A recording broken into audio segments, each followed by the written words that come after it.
নমস্কার বন্ধুরা, আজকের যুগে পুরো ভারতবর্ষকে তীব্র দাবদাহ অতিষ্ঠ করে তুলেছে। আর এর একটি অন্যতম প্রধান কারণ হিসাবে ধরা হয় গাছকে কেটে সাফ করে দেওয়া বা ন্যাচারাল ডিজাস্টারের মাধ্যমে গাছগুলো পুরো সাফ হয়ে যাও।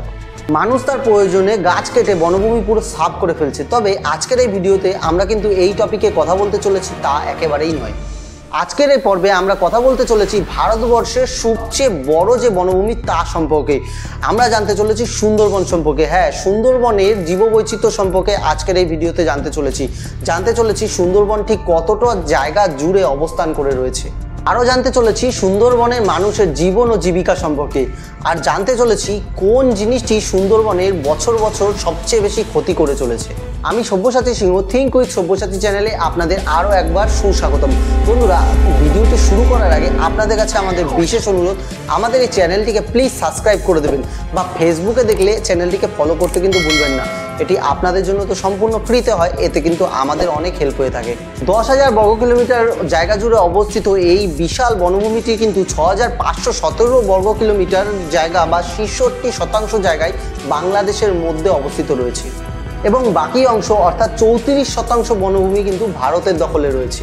বঙ্গোপসাগরের উপকূলবর্তী অঞ্চলে অবস্থিত এই বিশাল প্রশস্ত বনভূমিটি কিন্তু সমগ্র পৃথিবীর কাছে একটি বিস্ময়কর অংশ।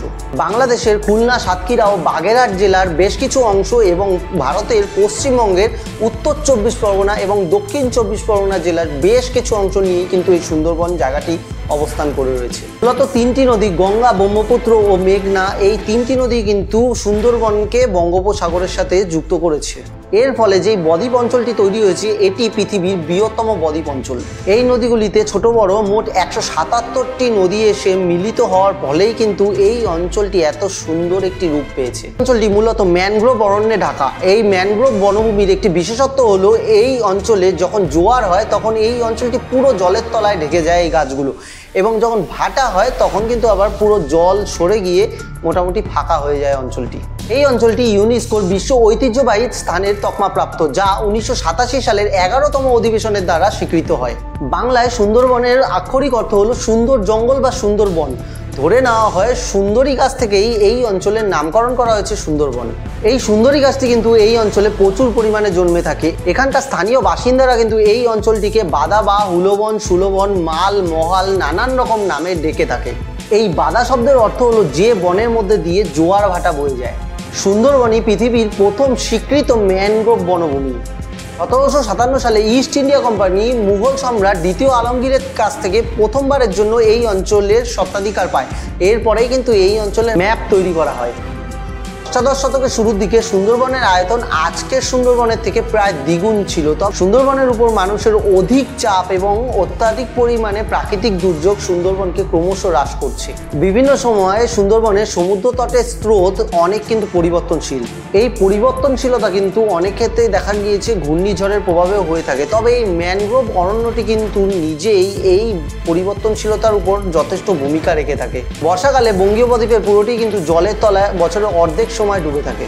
সুন্দরবনে দু ধরনের জীবমণ্ডলের অস্তিত্ব লক্ষ্য করা যায়। একটি হলো স্বাদু জলের বনাঞ্চল এবং অপরটি হলো ম্যানগ্রোভ বনাঞ্চল। সুন্দরবনে ব্যাপক প্রাণী বৈচিত্র্য বিদ্যমান। বর্তমানে সমীক্ষায় দেখা গিয়েছে এই অঞ্চলে প্রায় 250টির মতো রয়্যাল বেঙ্গল টাইগারের উপস্থিতি রয়েছে, যা সারা পৃথিবীর মধ্যে বলতে গেলে সবচেয়ে বেশি।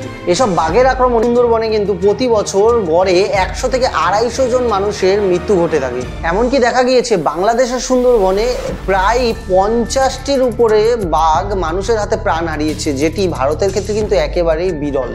স্থানীয় লোকজনরা এবং সরকারি দায়িত্বপ্রাপ্ত যেসব অফিসাররা রয়েছেন তারা কিন্তু এই অঞ্চলে বাঘের হামলা ঠেকানোর জন্য অনেক রকম নিরাপত্তামূলক ব্যবস্থা গ্রহণ করে থাকে। বনদেবতার প্রতি প্রার্থনা করা থেকে ধর্মীয় আচার অনুষ্ঠান পালন করার মতো রেওয়াজ রয়েছে।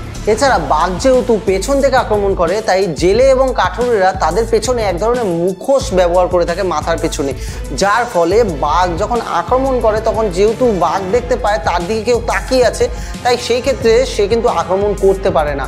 এটি সাময়িকভাবে কাজ করে থাকে। এছাড়া এই অঞ্চলের সরকারি কর্মকর্তারা এক ধরনের প্যাড ব্যবহার করে থাকেন, যেই প্যাডটি আমেরিকান ফুটবলে ব্যবহার করা হয়ে থাকে। আগের একটি পছন্দের আক্রমণ হলো গলার মধ্যে পেছন দিক থেকে আক্রমণ করা, আর এই প্যাডটি পরে থাকলে সেই ক্ষেত্রে কিন্তু এই সিদ্ধারাটি টোটাল সেফ থাকে, অর্থাৎ বাঘের আক্রমণ থেকে বাঁচা যায়। সুন্দরবন অঞ্চলে প্রায় 300 প্রজাতির মাছ পাওয়া যায়, যার মধ্যে 120 প্রজাতির বাণিজ্যিক মাছ পাওয়া যায়। এছাড়া 12 প্রজাতির সামুদ্রিক যে চিংড়ি মাছ বা কাঁকড়া এ ধরনের জিনিস পাওয়া যায়। এছাড়াও কিন্তু 9 ধরনের শামুক পাওয়া গিয়ে থাকে। দুমুঠো অন্নের কী দাম হতে পারে তাই সুন্দরবন অঞ্চলের মানুষকেই দেখলে বোঝা যায়। সুন্দরবন অঞ্চলের মানুষেরা মূলত দুটি পেশার সাথে যুক্ত। ক্ষুধা নিবারণের জন্য মূলত তারা মাছ ধরে থাকে এবং মধু সংগ্রহ করে থাকে।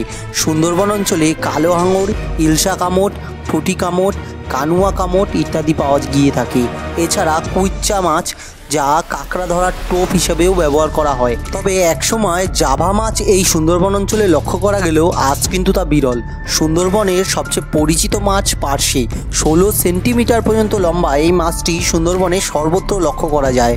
বনের বালেশ্বর নদী ও কুঙ্গা নদীতে যথেষ্ট ইলিশ মাছ ধরা পড়ে থাকে।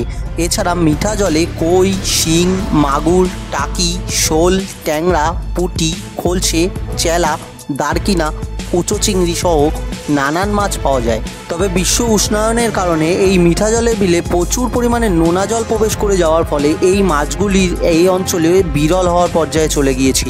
সুন্দরবনে বর্তমানে 13 ধরনের পদ্ধতিতে মাছ ধরা হয়ে থাকে। এছাড়া এই অঞ্চলে 290 প্রজাতির পাখি, 42 প্রজাতির স্তন্যপায়ী, 35টি প্রজাতির সরীসৃপ এবং 4টি প্রজাতির উভচর প্রাণীর বসবাস রয়েছে। বর্তমানে 1 থেকে 1.5 লক্ষের মতো চিত্রা হরিণ এই অঞ্চলে বসবাস করে থাকে। এই চিত্রা হরিণ সুন্দরবন অঞ্চলের একটি খুবই বিখ্যাত প্রাণীর মধ্যে পড়ে। তবে পশু শিকারীদের হামলায় এবং প্রাকৃতিক দুর্যোগের কারণে এই চিত্রা হরিণ কিন্তু আজকে লুপ্তের পথে এগিয়ে চলেছে। মধু সংগ্রহ এই অঞ্চলের মানুষের একটি অন্যতম পেশা, তবে এটি খুবই একটি রিস্কি কাজ, যা সম্পূর্ণ করতে গিয়ে অনেক সময়ই মানুষকে বাঘের কবলে পড়তে হয়েছে। এতে কখনো কারো হাত গিয়েছে বা কখনো কারো পা বাদ গিয়েছে, দিতে হয়েছে প্রাণ। তবে পেটের দায়ে এই পথ অস্বীকার করতে পারেনি মধু সংগ্রহকারীরা। প্রায় 40 থেকে 45 লক্ষ মানুষ বসবাসকারী এই সুন্দরবন অর্থনীতিতেও যথেষ্ট অবদান রাখে। সুন্দরবনের প্রাকৃতিক সম্পদ বাংলাদেশ ও ভারতের জন্য যথেষ্ট গুরুত্বপূর্ণ। নিউজ প্রিন্ট, দেশালাই, হার্ডবোর্ড, নৌকা, আসবাবপত্র তৈরির ক্ষেত্রে যেসব কাঁচামাল লাগে তা এই সুন্দরবনের জঙ্গল থেকে অনেকাংশেই প্রয়োজন মেটায়। এছাড়া জ্বালানির কাঠ, ঘর ছাওয়ার পাতা, মধু, মৌচাকের মোম, মাছ, কাঁকড়া, শামুক, ঝিনুক ইত্যাদি এই সুন্দরবনের অন্যতম অর্থনৈতিক প্রতিবন্ধকতাকে দূর করার উপায় হিসাবে কাজ করে থাকে। সুন্দরবনে পর্যটন শিল্প সারা পৃথিবীতে বিখ্যাত। দেশ বিদেশ থেকে লক্ষ লক্ষ পর্যটক এই বনে ঘুরতে আসে প্রতি বছর।